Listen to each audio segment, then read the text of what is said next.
On this episode of Long Riders Radio, we're going back down under. We're going to talk with Fatman and the Pillion, better known as Michael and Lynne Morris. Coming up!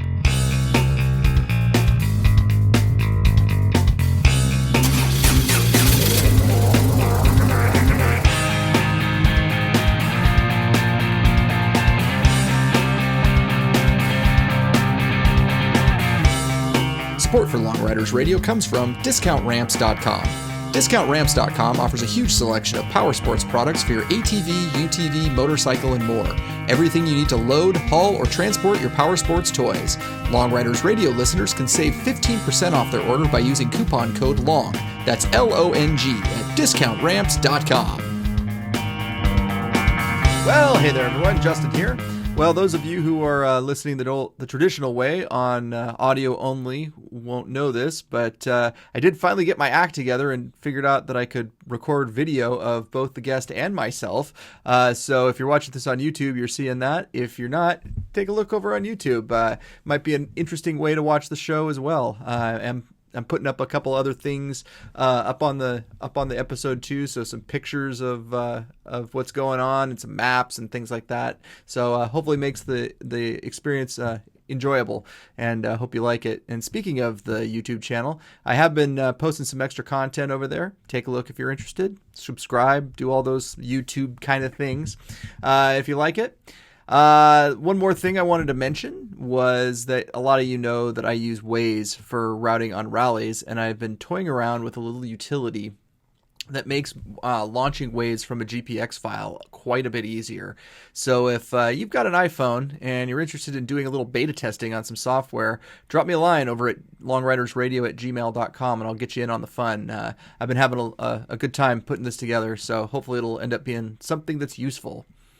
So getting on to this month's episode, we have another by request episode, this time with the aforementioned Michael and Lynne Morris, who are also known as Fatman and the Pillion from Melbourne, Australia, and just wanted to take a quick opportunity to say good day to everyone down under. I know we have a lot of loyal Long Riders Radio listeners down there, so thank you for listening, and to everyone, hope you're doing well and staying safe, and enjoy the episode with Michael and Lynne. Now, this episode's guests come to you again by request. When I first got the tip to interview Fatman and the Pillion, I was envisioning something about Burt Reynolds and Sally Field in the Trans Am.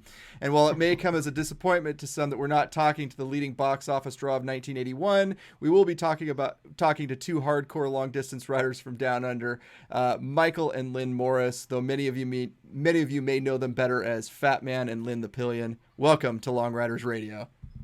Yeah, thanks, Justin. That's good to be asked. Thank you very much.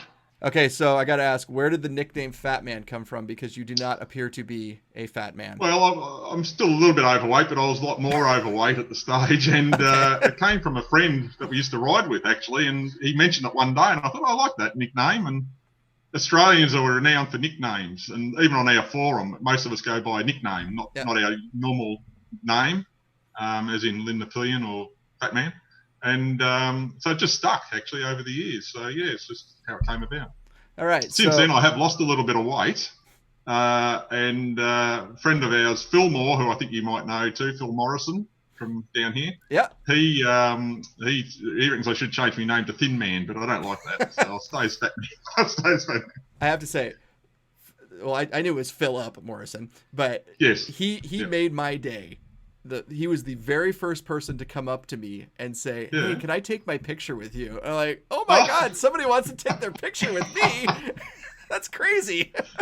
It's quite funny because I googled your name yesterday to see a picture of you. Oh yeah, right? Yeah. And bugging me, what comes up is Phil Morrison standing there next to you at the Iron Butt Rally, and I haven't told him this little bit yet, so he'll hear it for the first time when he sees this probably. But I had a laugh. I Google you and I get Phil Morrison appearing. Phil, so we had a chuckle. I was gonna say I thought you were gonna get the actor Justin Long, who. I saw that too. Yeah, I saw him too. Yeah. Okay, I can see the resemblance. Yeah, it's just a spitting image. I mean, really. Yeah. So, one of the things when we were kind of doing our back and forth here about what we should talk about during this interview was your lap of the paddock, which is, for those who are not in the know, a lap around Australia. And we talked to Ox a little bit, Peter. Yes. Peter Hogan. Peter Hogan, thank you. I don't know why I was spacing on his name there all of a sudden. I was thinking Peter Green, but wrong Australian. No, wrong Aussie.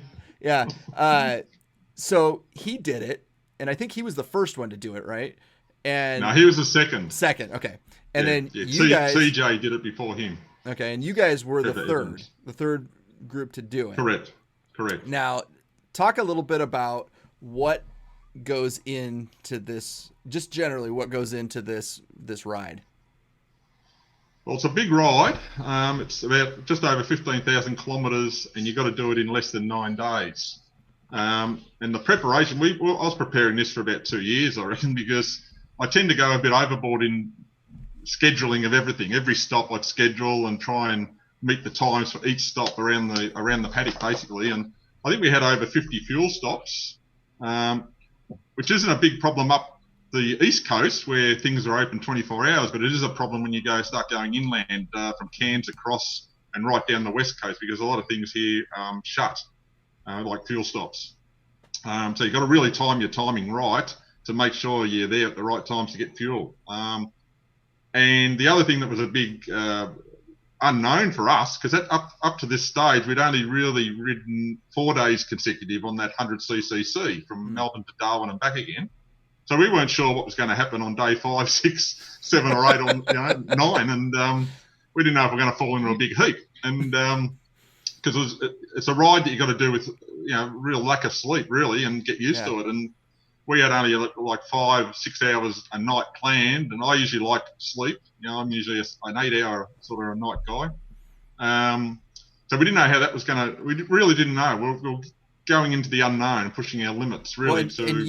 You had, when I was reading in your write-up, you planned this out on a 9-day trip with 55 minutes to spare. Yep. I mean, we're talking about razor thin. I always like to leave a puncher up my sleeve.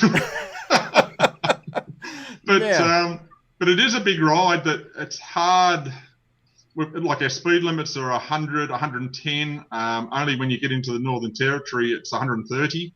Mm-hmm. At night, I'm not doing 130 in the Northern Territory because of the chance of roost strikes and things. So you look at my average speed, it's always very low. And that's why, you just, and as you know, once you lose time, it's hard to pick up the time.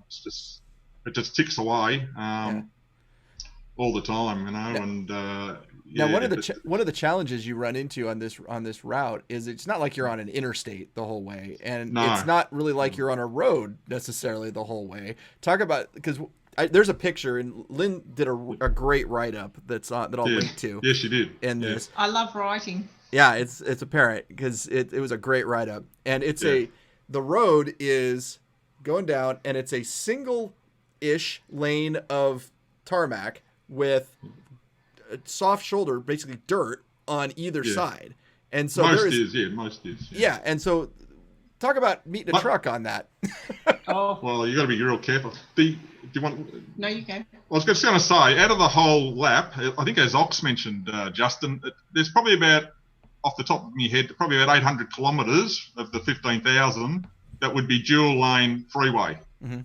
Okay, so 2 lanes each way, with a medium strip down the middle. Probably about 800 kilometres, and that'd be about it. The rest is mainly just a single, two lanes, one up, one down, with a dotted line in the middle.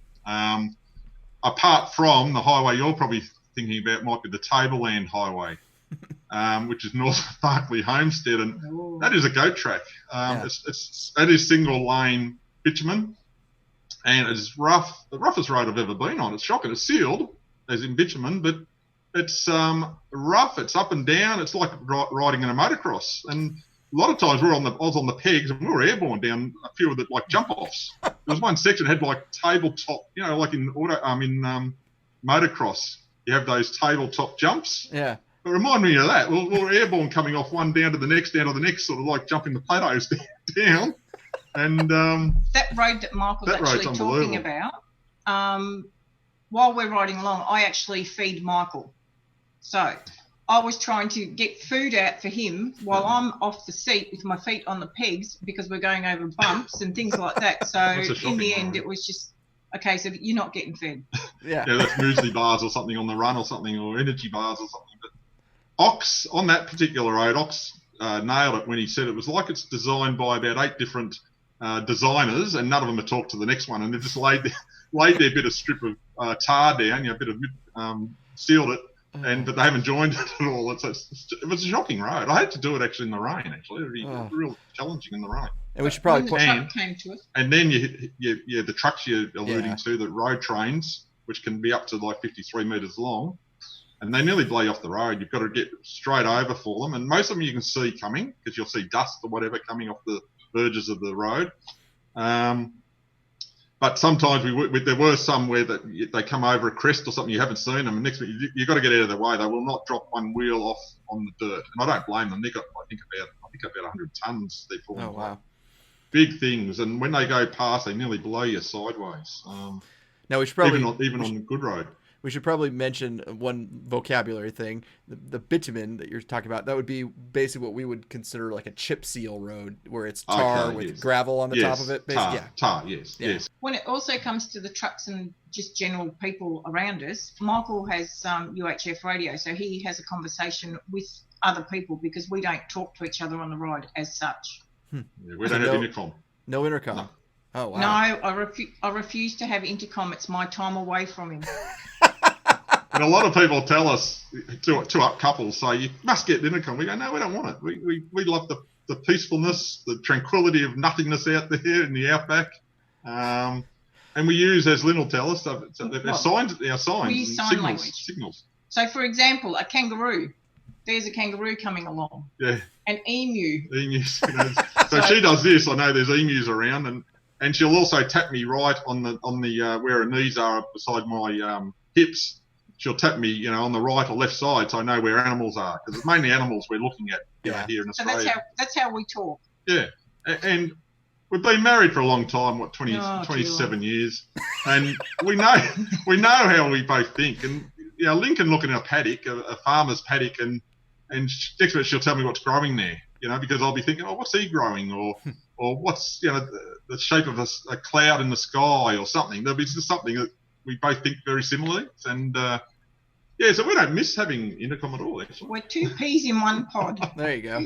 Well, you mentioned the peaceful and the tranquility of just not having to talk to one another. Speaking of peaceful and tranquility, why don't you tell me about, I think it was like your 3rd or 4th day on the road, and you pull into a hotel that you thought you had tell us that one. a room at. That was a Barclay homestead. Yeah, and you ended up grabbing a trucker's room, or a truckie's room, as you said. Yes, we did. Tell me about that story.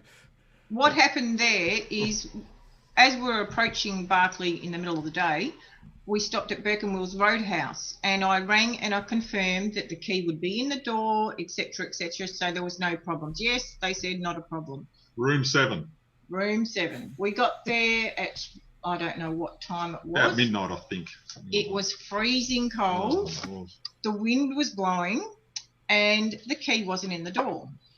So, hence, we started looking around in the trees, in the bushes, everywhere, and we couldn't find anything. I actually started rattling everybody else's windows and doors, and I got in trouble by my husband. Yeah. And then we said, okay, let's try and find somewhere where we could sleep. So we found the laundry, which it was freezing cold and it was all muddy and everything. That was fine. But whilst we were walking through the little paddock that they've got where you can camp, I kept walking into rocks, and I kept going, oh, why would you put rocks here in the middle of nowhere? Like big boulders. Big boulders. Only to all of a sudden hear a zip open and a head come out, and then I've realised, oh, we're walking over the army guys and kicking them. So we decided we found somewhere else to sit up in the barbecue area, and we were freezing. We tried laying on the cold. seats on the tables, and they were metal, so it was freezing cold. Yeah. And then we heard a truck start up. And, of course... But by this time, can I butt in? Yep. By this time, it was about 3 a.m. And we'll due out at 6:30, right? And this was going to be a spot where we did accumulate a little bit of time through the day, so we could have had, I think it was about, say, 6 hours rest, which would have been lovely. And in it, we're still sitting up at 3 a.m. in the morning. Freezing. We couldn't get out of the cold. It was just whizzing around everywhere. And we were actually planning, we've got to pull the pin on the ride. Because I said to Lynne, if we don't get any sleep at all, I can't go on another night, and I'm just going to be buggered. I won't be able to carry on. So I was actually planning in my head, okay, we're in holiday mode. we'll can the ride, do it another day, and we'll go in holiday mode. I actually had my phone open and I was ready to type onto the forum that we'd pull the pin. And then all of a sudden, we heard a truck start. And, of course, you know what meerkats are like. Mm-hmm. This little meerkat sort of went up like this and like, oh, there's a truck. We're looking over the corrugated iron in this barbecue area, okay, like a canteen area. Yeah. And we're sort of looking above the fence going, where's he going? He let it idle for about 10 minutes. Yep. So I thought, he's got to be hitting the highway, this bloke. And then, what happened? Well, then Michael turned around and said, let's go and see if he's left a key in the door. So we wandered down, making sure we didn't go near the army guys this time. And we went down and the key was in the door and Mick's like... Room 8. Yes, room 8. So luxury. So we went in and Mick jumped straight into bed. Oh, yeah. And he turned around and he said to me, he goes, come on, he goes, get into bed and have some sleep. I said, I'm not sleeping in that bed. I said, I don't know where that truckie's been. So I slept in the single bed. But, we did get some sleep. But it was funny. I also said to Lynne, aren't you getting to bed as I'm about to fall asleep? She goes, I'm in bed. I said, and she said how cold it was. I said, it's warm in my bed. from the truckie, it was still warm. The sheets were warm. So, gee, I had a nice sleep. But the next morning, I don't know, when I went in to pay to get our receipt, I, being me, was polite, but very, how can I say? Forceful. Yes, forceful. And I said to the reception, to the cashier, I just need a receipt to pay for my fuel. And she said to me about paying for the room. And I said, don't even think about asking me to pay for a room. And I didn't realise at that stage that all the army guys were standing behind me. And I went through what had happened the night before. And I've turned around to all these glaring eyes. And I just walked out to Mick and I said, let's get on the bike and get out of here because the army guys are awake. I said, let's go. But what amazed me, these army guys, Justin, I would have thought would be very organised in how they placed their swags out, right, in lines and in columns. No, they're just thrown on the ground in any order, on angles and everything, which really amazed me. It looked like they must have had a few drinks and just felt where I think so. I think they fell. just fell and went to sleep, and we were all sort of going through in the darkness at night thinking they were rocks and boulders. And I never could have guessed that this bugged you, Lynn, because you only mentioned it like 4 or 5 times in subsequent days on the write-up. And yes, it was annoying. Yeah, still to this day, that is my main issue for that ride. And every time it's mentioned, everybody's just It could have blown the ride from something out of our control totally, and that was the annoying part. What we did do, we got an extra hour's sleep so we didn't leave at 6:30. We left at, I think it was 7:30. So we deliberately got an hour behind schedule to get that extra hour's sleep. But it did bite me in the backside again later that day. When we got to Daily Waters, and I was really tired, and there's no way we're going to get from Daily Waters, I think it's about 600, is it still, to Darwin, and then back 300 or so to Catherine, where we were going to stop. And I said to Lynn, we need to reorganise this, rejig it on the run. So we organised to stay in Darwin that night, which was a lot better for me, and it put us at 300k behind for the rest of the whole ride. Just in saying that about accommodation, with the ride, what I did is, prior to us leaving, is I rang the first 3 places that we were going to stop at, and I booked accommodation and I'd organised the keys, etc., what time we'd be there roughly, we were leaving early, etc., etc. And Barclay was our last one, second last one that I'd organised, that I'd confirmed accommodation, and then of course it didn't happen. They stuffed it up. It gives you something to do on the run, doesn't it? There you go. It's amazing, these rides, how you've got to rethink things on the run. You know about it. Well, I got to imagine, no doubt. With a ride like this, I mean, that's got to be a lot of the challenge is how do you deal with what went wrong, because obviously nothing's going to go completely right.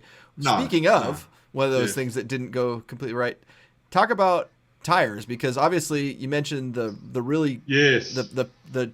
bitumen that's just chewing your rear tire up. You had planned to do a tire change. And probably in Perth. I thought I'd probably get enough to get to Perth, which would have been. I'm just looking at my cheat sheets down here. Yeah. No, I haven't got it written there. I think Perth would have been about 11,000 kilometres from the start. And with the RT, at R1200 RT that we ride, I find it does chew out rear tyres quite quickly. I used to have an FJR before that, and that chewed them less. I probably got about 3,000 or 4,000 more out of the rear on the FJR than with me RTs I've had. Mm-hmm. And the outback roads really do. A lot of people get trapped. They look at their tyres and they've got plenty of tread, and by the end of that day, you won't have much left. And it's really deceiving. And anyway, so we were at, I remember at Katherine, after we left Darwin, we came down to Katherine to go west out on the Victoria Highway, which heads across to Kununurra in Western Australia. And I spoke to Phil Morrison. And I said the tyres going well might make Perth. So I sent him a photo. And it was still looking quite good, and pretty round and not flat too bad. And I thought, this will be all right. And by the end of that day, we went across to Roebuck Plains, which is up near Broome in the northwest of Western Australia. And we were there overnight. So with a ride like that, I didn't have much time to check anything really, oils or anything. I just kept, all you do is, as you know, is ride, sleep, ride. Yep. And it was only the next morning we come down. We had a jerry can refuel at Sandfire, I think it was, Roadhouse, which was still not open anyway, which we knew. And we just topped up out of our 10-litre jerry can. And I looked at the rear tyre and I thought, this isn't going to make Perth, which was still probably off the top of my head, probably 3,000 away, I suppose, or something like that. So I thought, that's not going to make Perth. It was really chewed out that day before. And so what we did, we put Plan B, or whatever plan we're up to by that stage, probably Plan Z, into action and thought, we'll get down. We had no phone service, no mobile phone service. So we got down to Port Hedland, which is the next main sort of town, which is a mining town. Stopped on the outskirts, the northern outskirts, to ring bike shops in town to see what's available. They had nothing. One of them suggested we ring Karratha, which is another, I think, about 270 kilometres south, to see if they had anything, and luckily she had one in stock. I think she was mainly knew about trail bike tyres, so it was all a bit new when I was telling her, have you got a 180 55 17 or a 175 60? And I'll take anything, what have you got? If it's on a 17-inch rim, I'll take it. Yes, anything. So she went out and had a look. She goes, I've got a 180 55 17. I said, I'll take it. I said, by the way, what is it? She goes, it's a Bridgestone 023. I said, that'll get me home. That'll be all right to get me home. So we said, we'll be there, say 3 hours or whatever it takes, 2.5 hours to get there. And she goes, that's okay. There's a nice little coffee shop you can wander over to. And, she works in outback time. Outback time's pretty slow, not like city time, and everyone wants it, now sort of thing. It's, come back when I'm ready type stuff in the outback. And anyway, I said, hang on. That's not going to work for us. I said, we're on a bit of a time issue. We're doing a lap of Australia. Got to be in less than 9 days back to Melbourne. We're on whatever day that was, probably 5 or 6, I think it would be. We need it done now. I need it done now. So I'm taking it off. You don't have to take it off. You don't have to balance it. Don't worry about balancing it, because most people don't have a spindle for that hole in the middle of the rear of the BMW wheels. So I was trying to make it as easy as I could for them. So cut a long story short, we got lost finding it. Same old story. She goes, come into the industrial estate. It's a big yellow building. I saw about 5 yellow buildings. So we went around the block, lost another probably 10 minutes trying to find them. Anyway, with that, we find them. I've got it on the centre stand. Lynn's chasing up the lady to get the tyre ready in the tyre fitter. By that time, I've got it off. They come off, pretty easy, about 4 minutes. I've got the rear tyre off. She had to ring her husband to say, they're here. Can you come down and do it? And I was willing to pay them double, if they could do it straight away. It didn't worry me. I just needed a tyre to get out of there. And and it was hot. It was, probably mid-30s Celsius by that. So, probably getting up to 100 degrees Fahrenheit roughly. And so, the sweat's pouring off poor old Fatman here. So anyway, she did it well. She did good, actually. She got it done. We're back on the road, I think, in 30 minutes. 32 minutes, I think it was, to take it off, get it repaired and back on, and then on the bike and off. Which was fantastic. As we left Karratha, the funny thing is, we took the wrong turn. We started heading towards the ocean, and we're thinking, the ocean. I'm heading west. I should have been heading south on the Highway 1. So I'm heading west, as it turns out. I thought I knew the way out of the estate, the little industrial estate. Next minute I'm looking at the ocean ahead of me. I'm thinking, I shouldn't be looking at the ocean. I'm going west. I'm not going south. So there's another 10 minutes. There's another 10 minutes blown by me, and so another Yui, and back to the highway, and then head south down to our stop that night.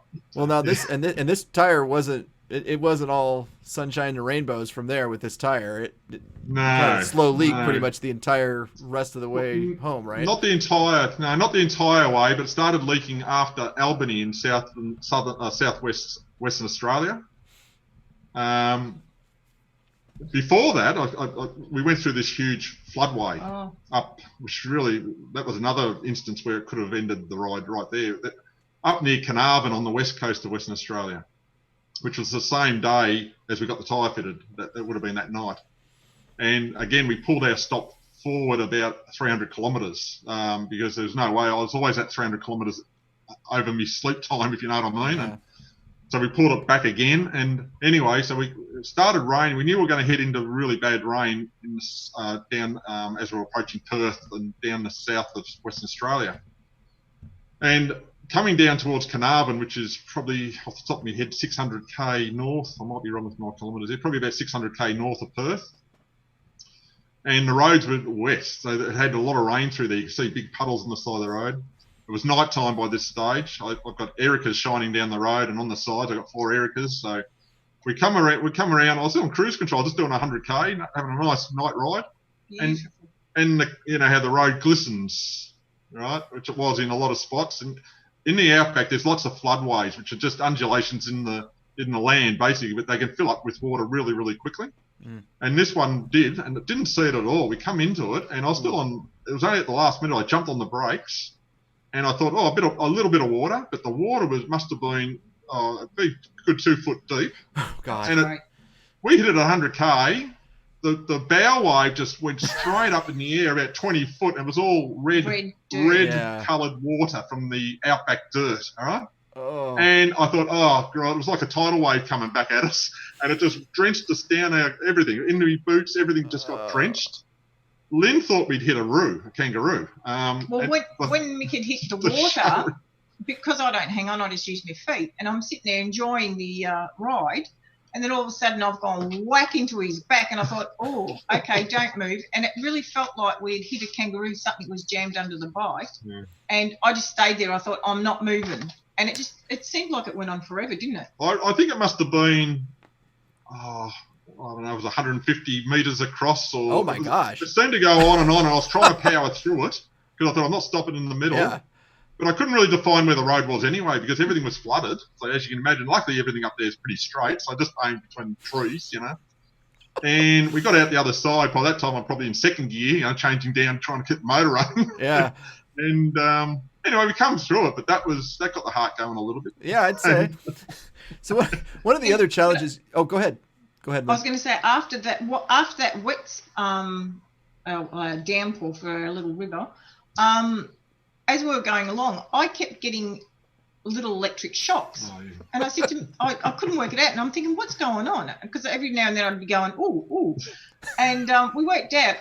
Our electrical stimulation. Our electric gear had got wet, obviously. So between the socks, the leggings, and the jackets and the gloves, everything was zapping. So you turn one off and you relieve it there, but then you get it somewhere else. It's like, we'll get this tingle. Yeah. Hey, look at it this way. That could be a selling point there. It keeps you're falling asleep. Just a little jolt. Yeah. Oh yeah. Maybe I need a little button to zap her occasionally when I hear when I feel the helmet nod, back in my head. It's very rare I do that. It is rare. But what you're alluding to, Justin, is we come down through Perth, where we met up with our niece and husband and young-born child, and she was expecting. Met up with Gus, who's another iron butter from the west, and Lindsay, who are iron butters. Gus is actually known as the gate man of the west. Yeah, he's our gatekeeper. He's a good guy, and he meets a lot of riders, when they're doing coast to coast to Perth and things like that. He's really good. Yeah. And he usually escorts you in, as he did with us, and through, because Highway 1's a little bit hard to get through Perth. It actually zigzags a lot. So we went the correct route through Perth and to the service station. Anyway, coming out of there, we knew we were going to get a deluge south of Perth, okay? And It did. We got down, hammered it down on us big time. I had more water on the inside of my visor than the outside. Cars were pulling up. That's how heavy, it was pretty heavy. We couldn't afford to pull up much, so we didn't. We stopped once, I think, to put an over jacket on, which was the first time, I think, in the trip we put over. Didn't matter because we were already drenched. We were drenched from the day before anyway, from the floodway anyway. But we still had our electric zapping us to keep us away. And so we went down through all this water, down through a town called Manjimup. I looked on the weather radar and I said to Lynne, let's get going. There was a bit of a break happening down towards Albany where you cut down towards the ocean in the south side or southwest of Western Australia, which we did. We sort of zoomed down there. It was a great ride. Then we had the problem with the tyre. We got down to Albany. We had a bite to eat, I think a sandwich. We usually eat salad sandwiches and things like that on the run at refuel stops. Again, I spoke to, I think it was Fillmore again, Philip Morrison, and it's his fault. Just filled in that everything's going fine. Again, we pulled the next stop from Norseman back a couple of 100 kilometres down to Esperance was our next stop that night. Left Albany, no worries, but I noticed the tyre pressure on the dash, because on the BMW, as you know, you got the tyre pressure readout, TPMS, I think it's called. Yep. Was dropping about £2 pound every probably 50 kilometres.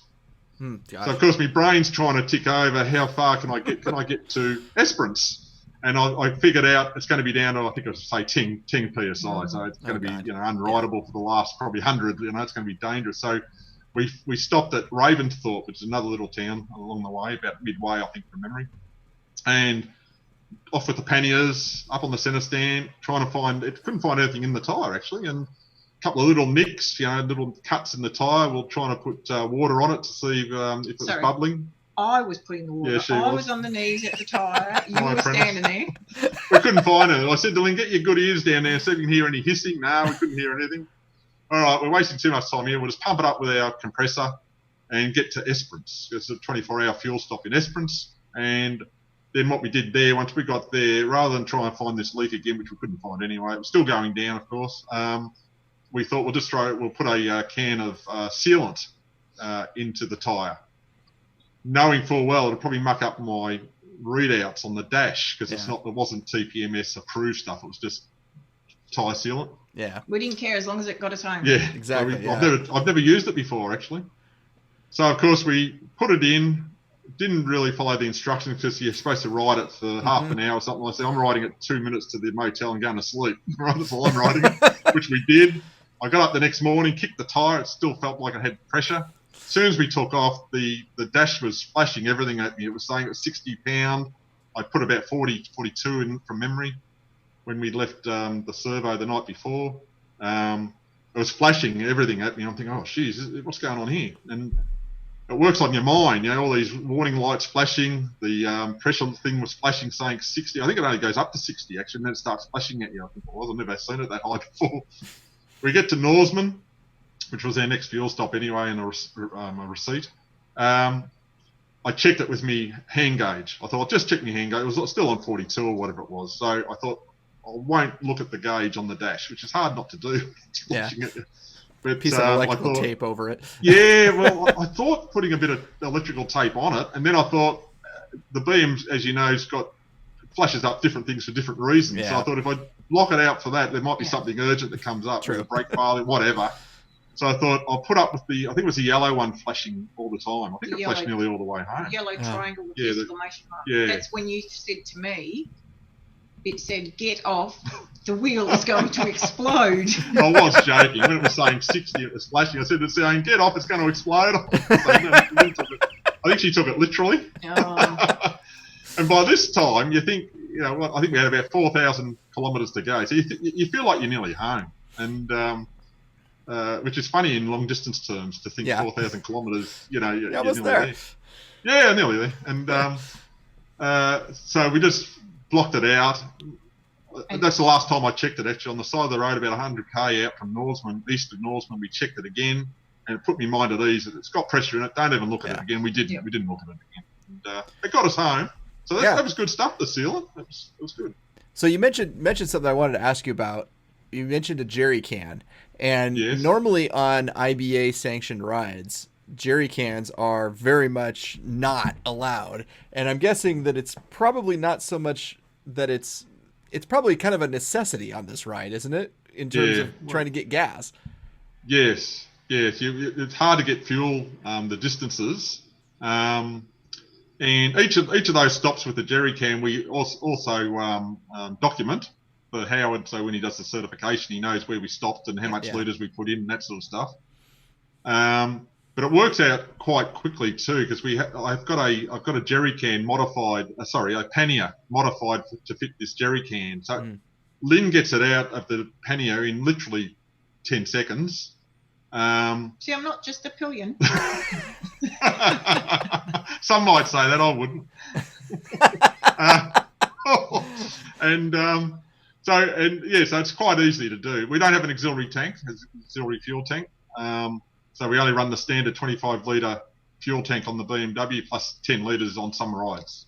But the thing is, in Australia, there are the service stations over here. They're not open all the time. They're not open 24 hours. They, and in the outback, they might say on their website that they shut at 5 o'clock. Well, if they haven't any traffic through, they'll shut it too. They'll shut whenever they like. They work on outback time. They just, if they've had no business, they will shut. And even though you might have rung them 2 hours early and they'll swear to you that they're open for another 2 hours, sometimes you'll get there and they'll be shut. And there are long distances between service stations that you can't get fuel. You have to have a jerry can. Yes, there's a lot of spots like that.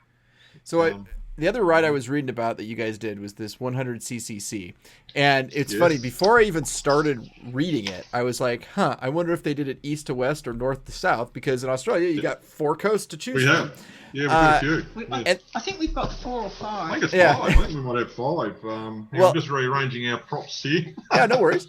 And then I was like, okay, so they went south to north, and then that got me thinking, and so I pull out the old Google Maps and start putting waypoints in Melbourne, put a waypoint in Darwin, and then I'm like, let's find out the equivalent latitude in the northern hemisphere. And so here's what through my deductive powers of geography, that would be the equivalent of doing a ride that starts in Las Vegas or Nashville or Charlotte, somewhere along that latitude, and goes down to either Nicaragua or Aruba in the tropics. Oh, really? That's a heck of a ride. That's if you went straight across. Well, yeah, I mean, it's like that's the equivalent latitude. I'm like, I just cannot imagine riding in the tropics for that long, back and forth and back and forth. We are a bit weird here in Australia. Well, okay. I'd imagine, and I might be wrong because you're saying it's more south than that. I thought Darwin weather might be a bit like Florida or something, but maybe it's not. It was 12 degrees latitude. Right. 12 degrees, and that was Aruba. That's interesting. And Nicaragua through there. So because we went well above the Tropic of Capricorn. Yeah. And it does change as soon as you go across that tropics. You do feel that the air changes, because we were doing this in winter, June, what year was that? 2018. And as soon as you get up north of, usually around probably Tennant Creek in Northern Territory, it does change big time. The weather just changes to that tropical type humidity. Having said that, when we got to Darwin on this ride, in Darwin or wherever felt, because I usually melt in Darwin weather. I get there and I just a ball of sweat and get me to an air conditioning. Like, this was the first time that it was actually really nice weather. It was like 24 degrees at night, I think it was, something like that, Celsius. So for this 100ccc, you're basically going up through the center, east to west of Australia. Yeah. Is that about as desolate as it is going along the northern part through the Northern Territories there? Yeah, it is. It's pretty... I think you've spent some time in Australia, haven't you, Not on that the far, east coast? Yeah, on the east coast and the northeast. Yes, well, it's totally different when you start going west from even... I think you were up at Cairns, were you? Did I hear that on one of your interviews? Yep, I went to Cairns, and then we went as far west as a little town called Chillago, which is where Donna is. So, yes. So that was about it. Well, as you know, when you climb up out of Cairns, you go up onto that tablelands. Yeah, Atherton Tablelands, right? There. Yeah, that's right. And as soon as you get across the other side, it's just flat forever. until you come back to the east coast again, the same mountain range that runs right down, which is the Great Dividing Range. It's all part of the Great Dividing Range, which runs right down to here to Victoria. Am I correct in saying I think there's only about 6 roadhouses from Port Augusta through to Catherine? Yeah. Maybe? There's not many. They're spaced out along that route, along the Stewart Highway, which is that north-south route from Port Augusta to Darwin. There's not many along there, and they're spaced out pretty well.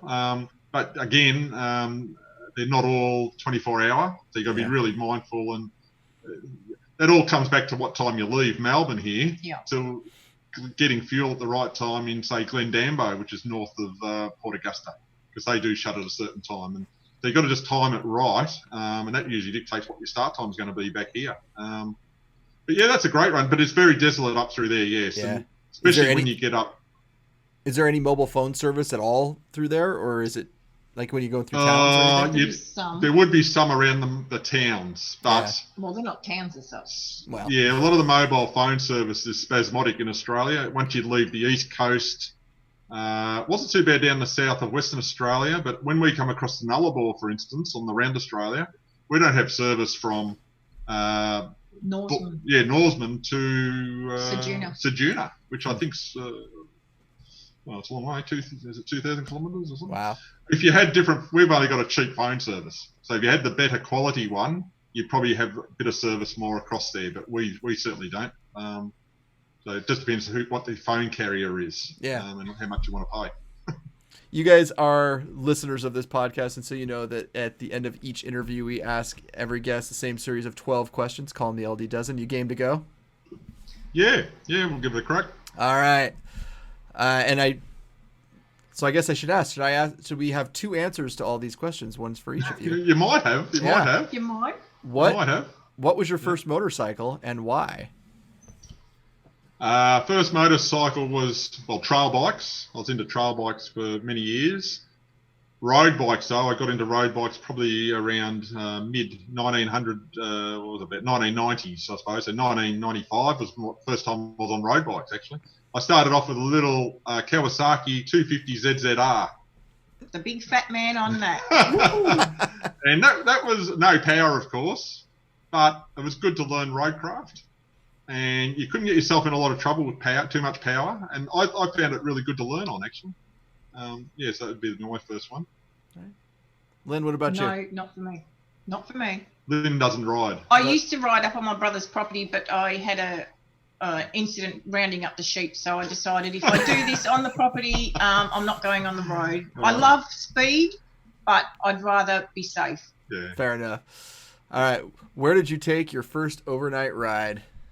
Where did you take me, my lovely? Well, I think it would have been down South Gippsland, actually, which in those days would have been a big ride. It was probably about 250 kilometres or 300 kilometres to an overnight stop, and the motel in Port Albert in South Gippsland, which is down south of here, or southeast. Port Albert, that'd be about the first one. Then we rode home the next day, so that was a big ride for us. Yeah. All right. In those days. What is your day job? What pays for this LD riding habit? I'm a courier, so delivery driver. Got a little 1-ton tray, so I deliver pallets or whatever people want delivered. I deliver. Mainly work around Melbourne, suburbia Melbourne, and that keeps me busy through the day.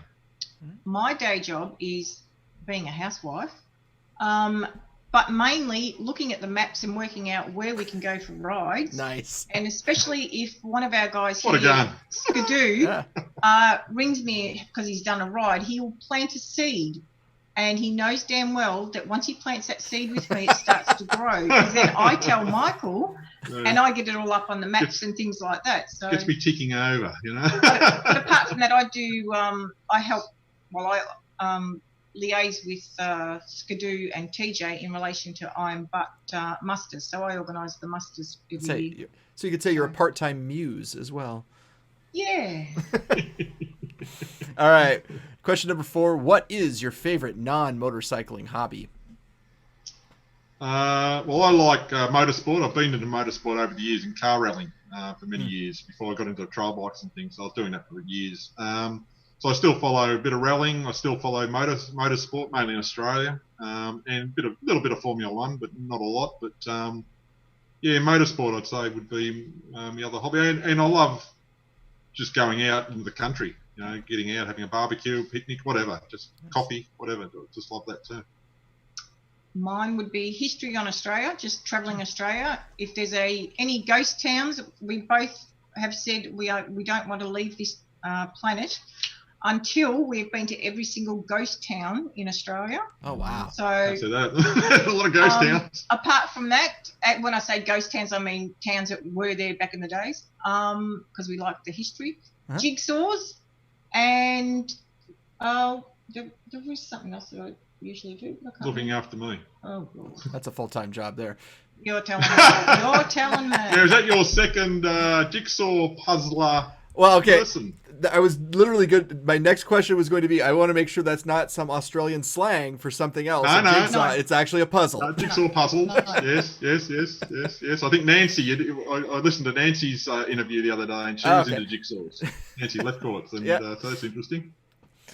All right. What is your favorite road? Okay, I'm answering this one. Okay, you go, because I think it's the same. My favourite road is the Nullarbor. So the Air Highway and the Stewart Highway, because they are my driveways to my house. Nice. And I'm similar. I like the Stewart Highway from Port Augusta up to Darwin. I just love that outback red dirt. At night, you just look up at the stars, and you just see the Milky Way. It's like you're the only one in the universe. It's just beautiful, and I love that feeling. Love the Stewart Highway. Okay, on the flip side, what's the least favorite road? That's easy. That'd be the Monash Freeway into out of Melbourne here down to our suburb in the southeastern suburbs, because it's amazing. You can go around Australia with a few issues and things, but you get on the Monash Freeway and everyone's trying to knock you off the motorbike. And, it's amazing. We come home and I hate coming down the Monash Freeway on a motorbike.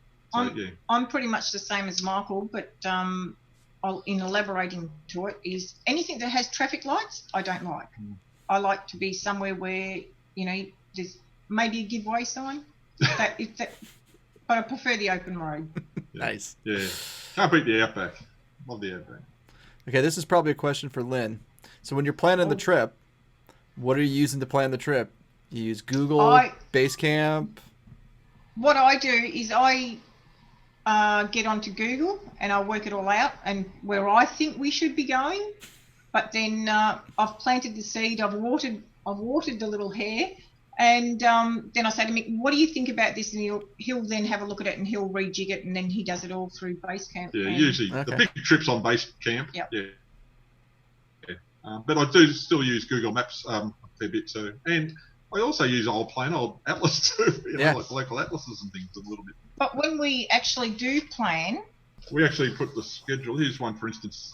I don't know if you can pick that up. It's a schedule we've got when we did the Round Australia, day one from home, and the fuel stops, how much time there, the average speed I need to do between the stops, and things like that. So I had one of them for every day on that Round Australia one. So we do that to quite a degree. Probably too much thought, to be honest. All right. Question number 8. If you get a new motorcycle tomorrow, what's the first Farkle you're putting on it? Erica's. That didn't take long. The Ericas they're hard to beat. Probably for safety here with the roos and that, probably Ericas. Yeah, probably 4. 2 out. I've got 2 out the side under the mirror, pointing out the side, and 2 up the top of the mirrors, pointing straight down the road. So I've virtually got daylight from out the side of the bike right around, and it must be like the surface of the sun coming down the road. It's actually quite interesting because we prefer to ride at night, and it is amazing how many truck drivers will come up to us at a fuel stop after we've passed them and say, "Man, what do you have on the front of that bike?" Because our lights are brighter than theirs. And some of these road trains have got about a zillion lights on them, but they look about 3 kilometres ahead. And we're looking, say, 500 metres ahead with the Ericas. But there's not many trucks we pass where that first 500 metres is not brighter than ours. Very, very rare. Very rare. Wow. I can't think of the last time. So they're a good light. You make a good light over there. That's what I've got on my Goldwing. They're actually known as Michael's. Always tells everybody he's got twin girls, Erica, and Erica. Yeah, they're my little girls. All right, question number 9. Is that RT still your current bike? Yeah, we've got a 2011 RT, which I picked up from a friend at 80,000 on the clock kilometres when we got that, and now it's up to about 230,000. Wow. So I think I've had that one for probably 2 years, 3 years. More than that, probably 5 years. I think it'll be something like that. So you mentioned you had an FJR before that. What made you want to switch from the FJR to the RT? We changed from the FJR because we were looking at, we'd heard about comfort and things like that, and because we'd started getting into long distance riding, we thought we deserve a little bit of luxury. So cruise control. We road tested a few bikes, but we kept coming back to the BMW, so that's what we did. Yeah. We had the FJR. I had a 2007 Generation 2 FJR. Mm-hmm. We had that for 2007, so 3 years. We did 100,000 kilometres on that. It was cutting out though. Sometimes I'd come back and it wouldn't start, but I think that was before they fixed it with that earthing issue. There were some earthing wires not earthing properly, but that gave me a few problems at towns. And then the other issue I had was the camshaft was starting to break through the hardening on the camshaft at 100,000 kilometres. And I thought, I don't know if this is going to go. It might last a bit more, but I don't know if it was going to get to 200. But I've never heard of that before. No. Don't forget what his nickname was. Fatman. And it was a bit weird, and it was starting to break through the hardening. And I'm a mechanic by trade, and even though I'm not in the trade anymore, I thought, I don't know if that's going to. I didn't want to start pulling motors apart on that, so that's another reason I thought, we'll look for something else. So we went BMW, which was totally against everything I've ever said. I'd never have a BMW. All the whole story. You're going to have drive issues. You're going to have this. You're going to have anyway. But yeah, no, we've been happy with the RT. It's good for 2-up, and what we do now with the long distance stuff is really good. All right, who made your seat?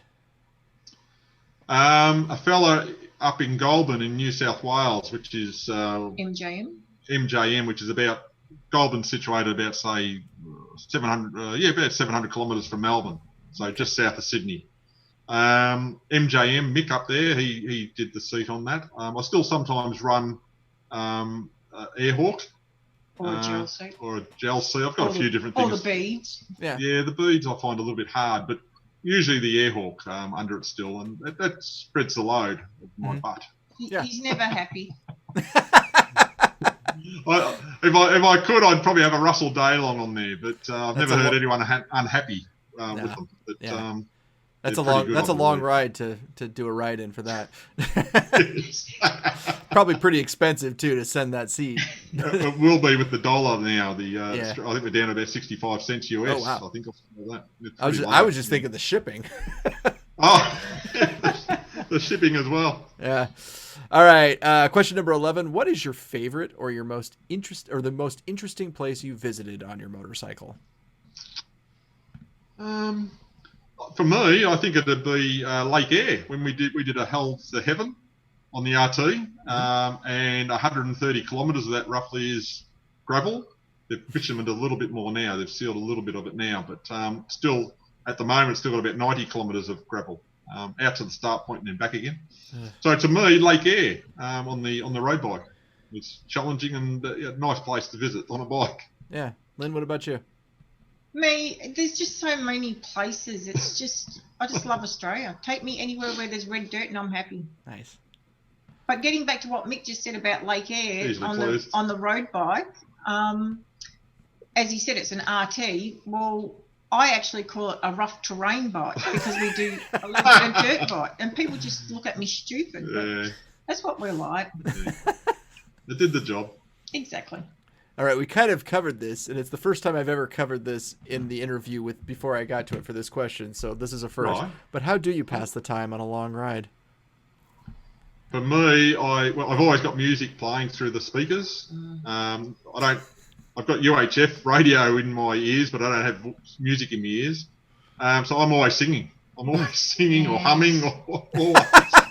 And I don't sing very well, Justin, I can assure you. No. I'm getting that. I don't know how, but I'm somehow getting that. Now do you understand why I don't want intercom? Yeah, I was just thinking, like, I wonder, having two spouses for these interviews gives a very interesting insight into. I'm wondering how many of my other interviews would have been different had the person's spouse been sitting next to them. So. There you go. Trust me, there's not many places he can go without me. No, There hasn't been many rides, I can assure you. So, yeah. Well, you haven't answered yet, Lynn. What's your answer? What was the question again? Well, how do you pass the time on the long ride? How do you pass the time? Scenery, talking to Mick using sign language, and just another thing is with our routes and things like that we know. I always know where we're heading to. I look at the signs and I go, okay, we've got 100 kilometres to go to the next town. Okay, so that'll be roughly an hour. So I've got an hour before I need to start getting myself organised to get off the bike and do what I have to do. Yeah. Well, the time goes quick. I never get bored. I never get bored out there. Yeah. Well, Michael and Lynn, you have completed the LD dozen, and this has been a wonderful interview. Thank you so much. Is there anything you want to talk about before I let you go? Oh, I think we've covered everything. I think it'll be the first time my husband hasn't tried to get rid of me. Off the bike. He has tried delivering me to Perth a few times, but and leaving me there. If she's cheeky. But as he said, nobody wants to take you up. Gus from Perth won't even take her. No, it's great travelling together. Actually, we really enjoy it. Actually, yeah, you can tell. You can really tell. Really love it. Well, Michael, we enjoy each other's company in the country and just doing what we're doing. Exactly. Yeah. So, and we'll do it as long as we can. Yeah.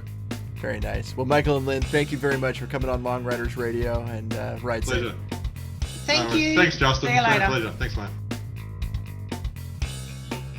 Well, if you'd like to get in contact with me, there's lots of ways you can do it. Easiest way is to head over to that website, www.longridersradio.com. And another thank you over to the folks at discountramps.com for their support on this episode. Discountramps.com offers a huge selection of power sports products for your ATV, UTV, motorcycle, and more. Long Riders Radio listeners can save 15% on their order by using coupon code LONG. That's LONG at discountramps.com. And as always, we need to thank this show's founder, Mr. Michael Cox. I was talking to Mike the other day, and apparently he just got a new motorcycle, and I asked him how he liked it, and he said... It was like it's designed by about 8 different designers, and none of them have talked to the next one. Ride safe, everyone.